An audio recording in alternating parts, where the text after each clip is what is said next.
Bonjour à toutes et à tous, bienvenue sur Dimitri Média TV. Tout d'abord, je suis heureux que vous soyez au rendez-vous et vous allez voir que vous allez passer 30 minutes de bonheur.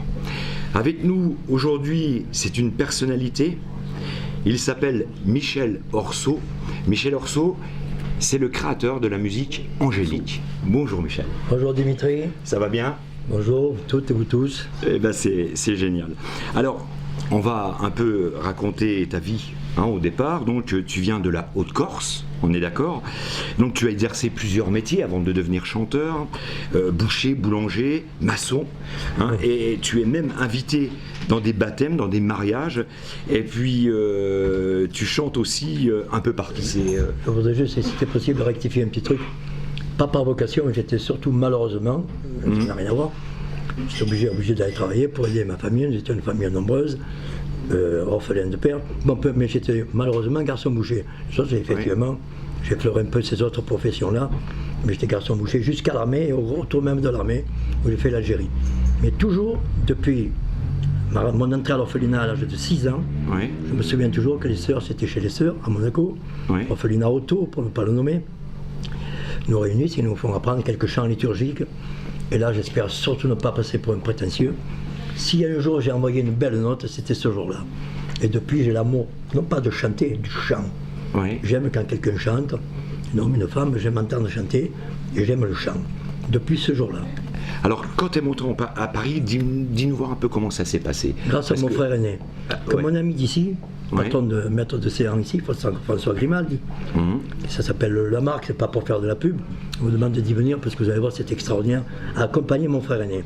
Mon frère aîné, comprenant quand j'arrivais d'Algérie que je voulais vivre mon rêve, je n'avais aucun moyen de le vivre, ni musical, ni intellectuel, rien. Je n'étais pas non plus un inculte complet, j'adorais déjà le chant et la chanson. A compris, il me fait venir dans une boîte corse à Strasbourg. Le patron, pour pouvoir garder mon frère, m'a supporté. Et là, moi, en piquant un petit peu à droite, à gauche de mon frère, j'avais une mémoire ouverte, j'étais sûrement un terrain en friche, encore une fois, en toute modestie, et j'absorbais tout ça, mais grâce à mon frère aîné, je me suis retrouvé pour la première fois de ma vie chanteur. D'accord. Alors, donc, pour la première fois de ta vie, je veux dire, pour la première fois de ma vie, je gagnais petitement, mais je gagnais ma vie en chantant. En chantant. Alors, je peux savoir, vite fait, quel poster tu avais accroché dans ta chambre? Tu n'avais pas de poster, tu n'avais rien. Si nous avions eu des posters, grâce encore une fois à mon frère aîné, c'est que c'était d'abord Tino Rossi, bien sûr, Luis Mariano, chanteur à voix, Pierre Mallard, dont on ne parle plus jamais, André Clabot, Dario Moreno, c'était que des chanteurs à voix.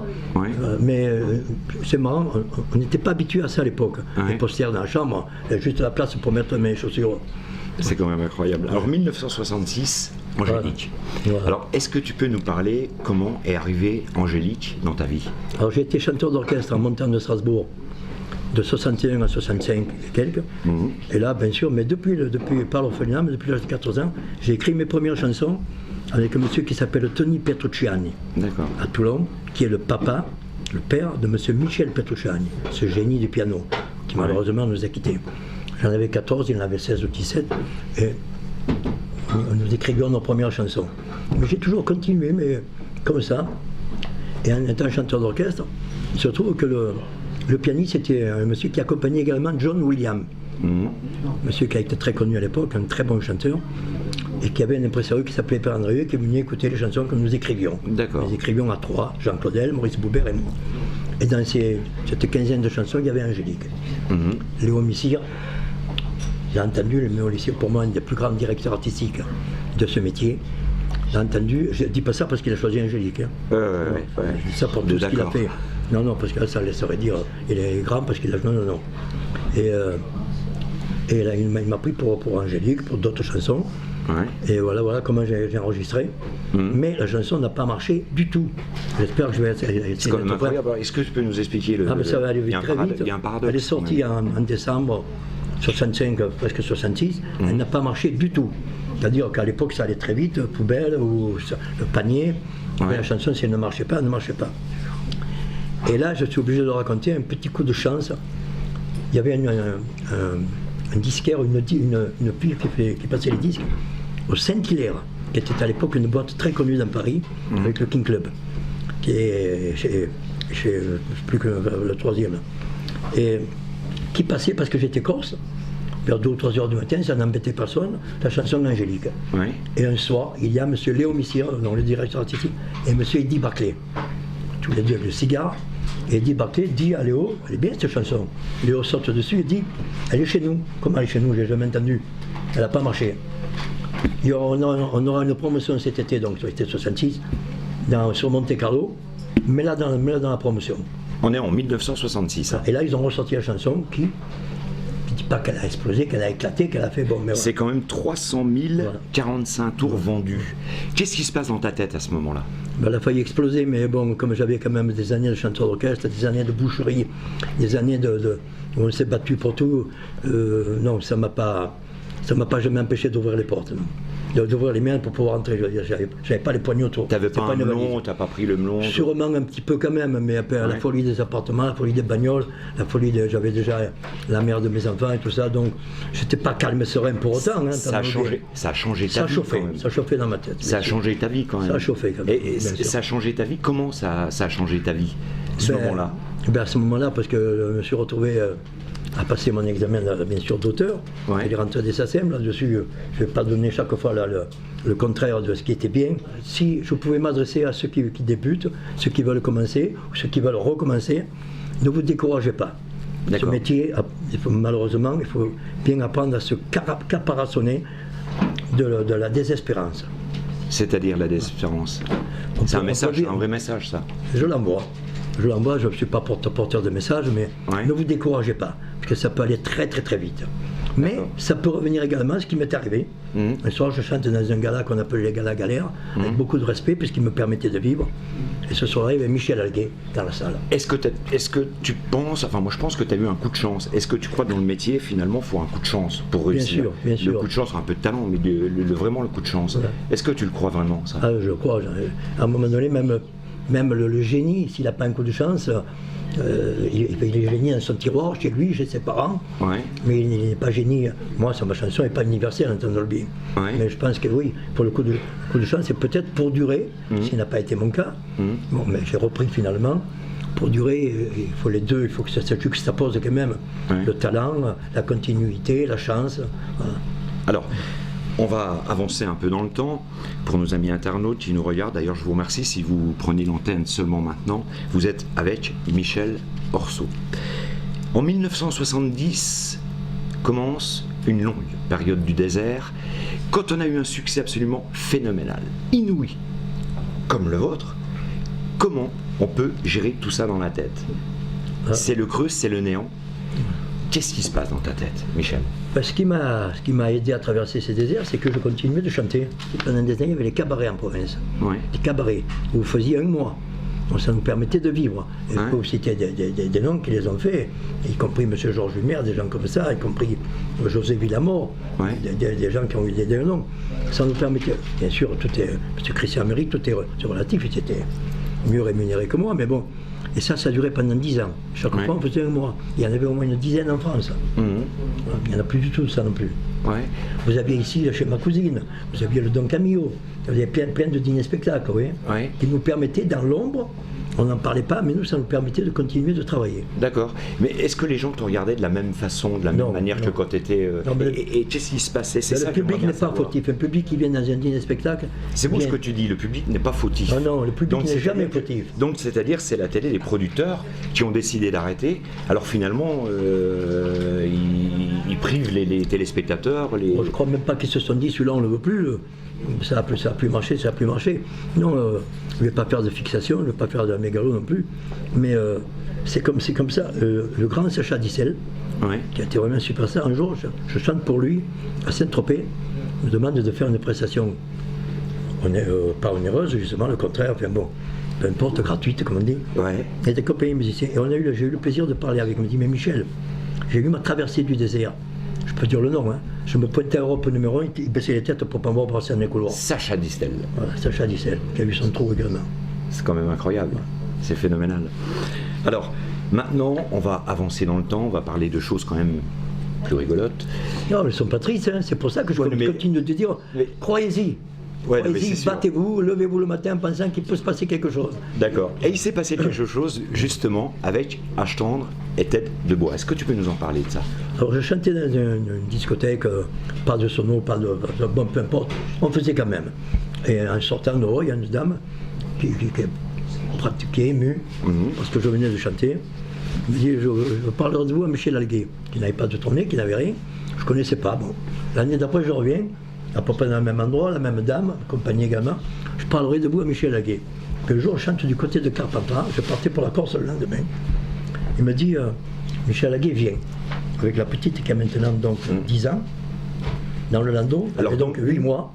Michel vient assister à un gala, Galère. Ouais. Je ne le connais pas, je n'ai jamais vu, je ne savais pas qu'il avait fait des tournées, qu'il avait fait des galas, rien, il n'était pas connu du tout. Je chante, je crois que ça se passe assez bien. Il me rappelle quelques jours après, il me dit bravo pour votre énergie, excusez-moi, vocale et physique. Et il me rappelle un mois après, je suis au bar de l'Olympia, je t'attends, j'ai quelque chose à te proposer. Au bar de l'Olympia, on me refuse l'entrée. Pour vous dire. Bonjour, il y a un monsieur, mais qui vous êtes? Non, non. Heureusement qu'il passait un illusionniste, qui lui était connu, qui m'a fait rentrer. C'est le paradoxe, c'est incroyable. Voilà. Mais voilà, j'ai fait une tournée qui s'appellera Hache tendre de bois. Où est-ce qu'on signe? J'ai signé, et je suis resté les 8 saisons, grâce à M. Michel Alguet, excusez-moi de les citer encore une fois, et Françoise Mallet. Alors, comment ça s'est passé avec le public, le retour c'est un vrai retour avec le public. Est-ce qu'il t'a oublié? 1966, Angélique, c'est pas dire. Non, mais ça, c'est une très bonne question. Les autres aussi également, entendez-vous bien.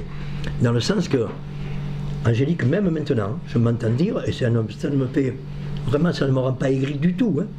Je connaissais la chanson, mais pas du tout Michel Orso. D'accord. Ce qui était le cas la première année.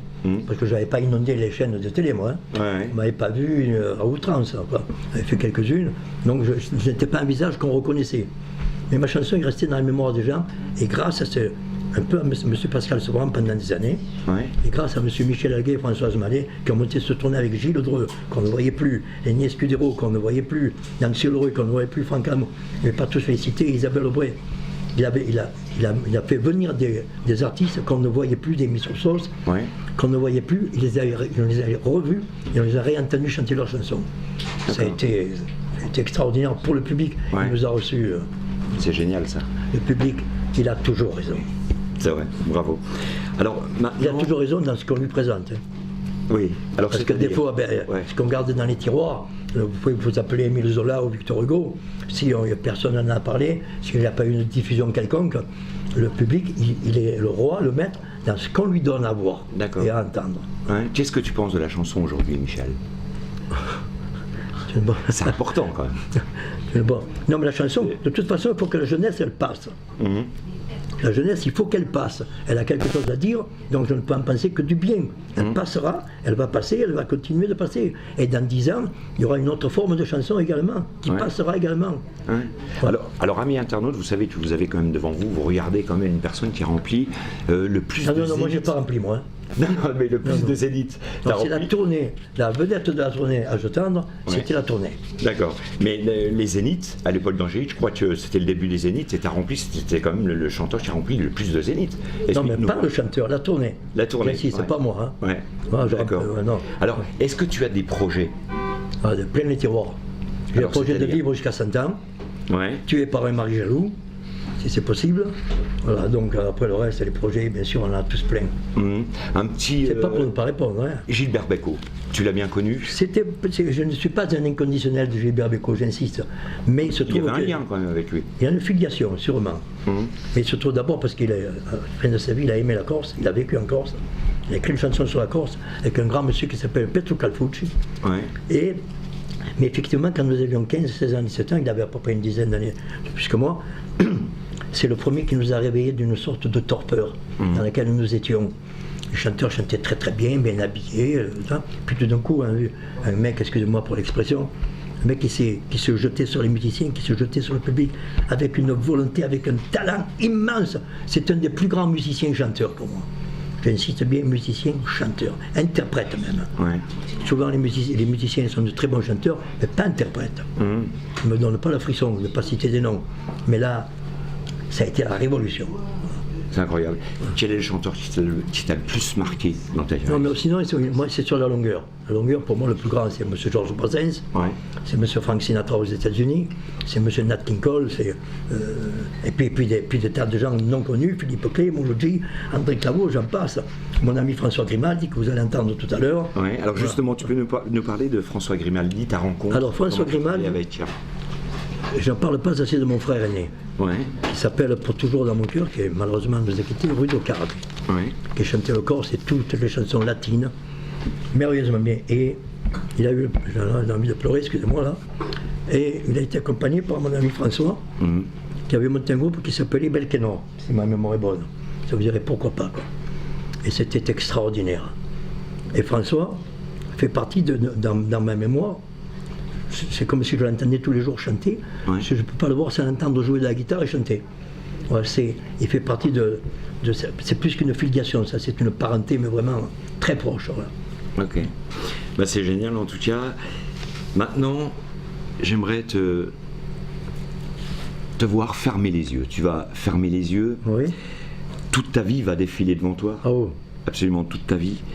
Et tu vas me dire quelle image symbolique te vient dans la tête quand je te dirai stop. L'image symbolique de ta vie. L'image qui t'a le plus marqué.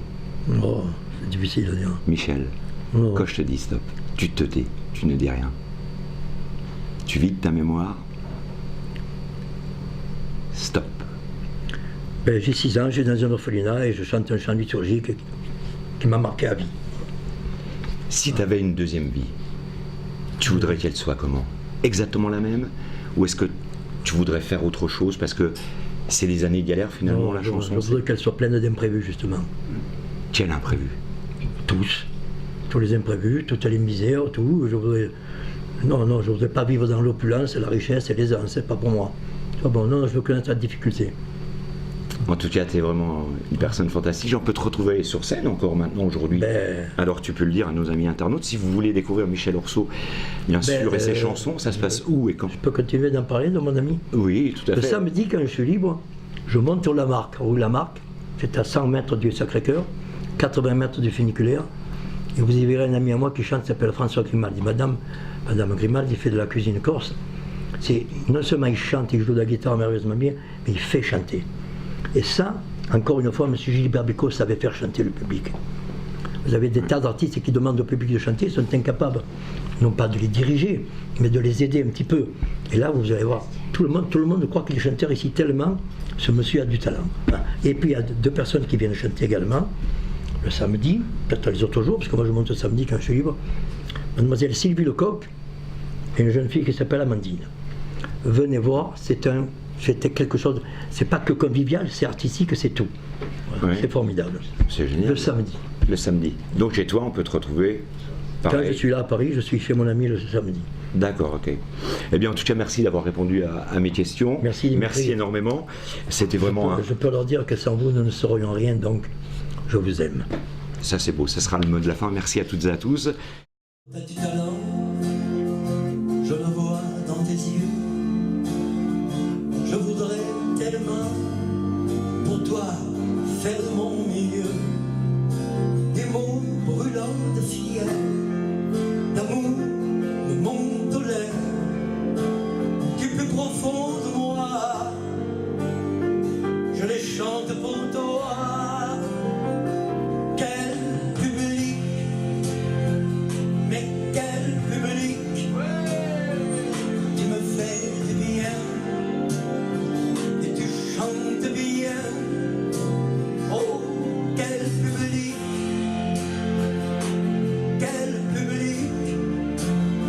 mon cœur dans le tien, je suis magicien, je redeviens